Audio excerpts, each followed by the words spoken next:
biggest important thing is you have to be able to draw, sketch, envision, and see in 3D. I can't say it any other way. So you have to have a need to want to create and see a creation become a physical object.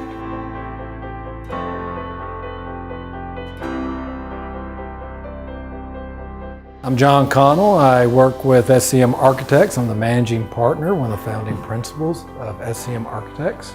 We're out of Little Rock, Arkansas. We're the 5th largest firm in the state. We specialize in university work, historic preservation, those types of projects.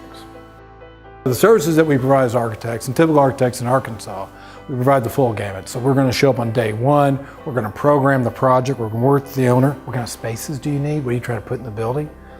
And that grows into a building. If you're going what we call a greenfield, a ground up, you're now creating the design, creating the building. With historic buildings, architects love these. Those ones who are afraid of a white piece of paper, you actually get to start with something.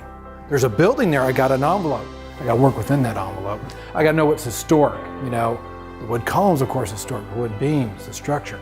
We can't move that. The windows are historic. So with that in mind, we then take that program, we have to fit it in that envelope. We got to work on this job with Matt. He did have an idea what he needed. But as always, an owner doesn't know, what about your electrical closet?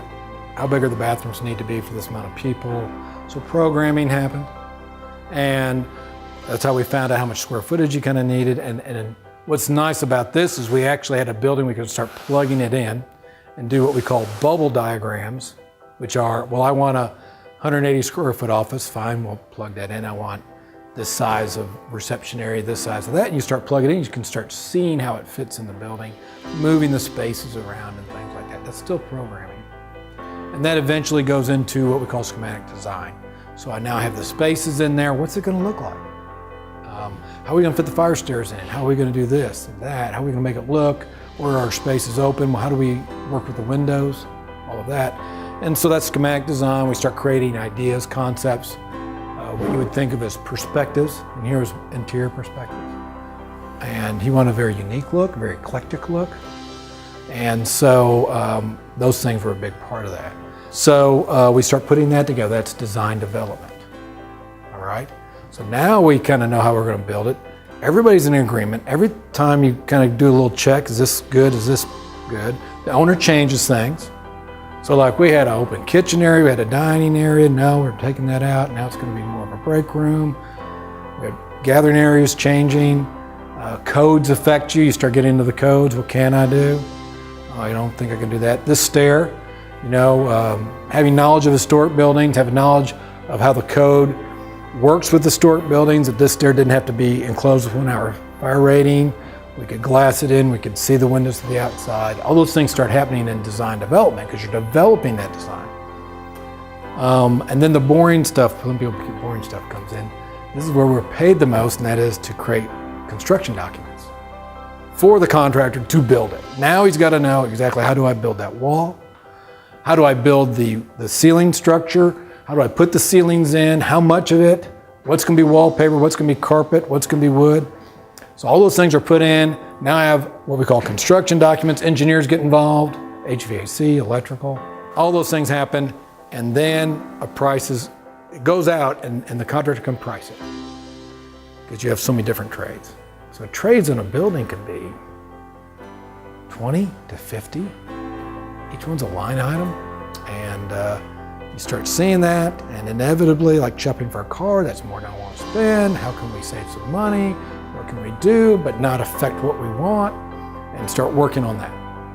And then once the price is arrived at, contractor signed, contractor shows up, starts to do the work.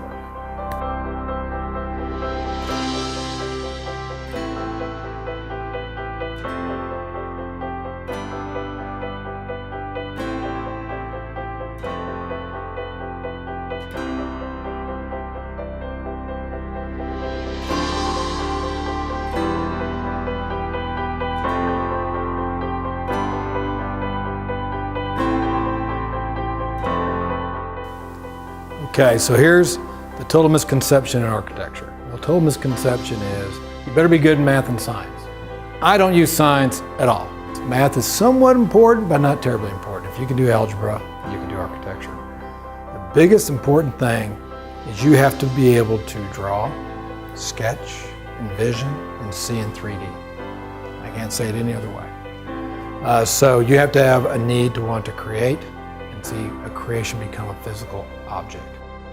Most people I talk to, most people who work in my office, most people who are architects and stay in the profession, knew they want to be architects when they were 9, 10, 11. That's when it hits them. They get exposed to something and they're driven. So if you have this desire to create and see that creation be built, and you can see in 3D and you can draw, then you have what it takes to start and be an architect.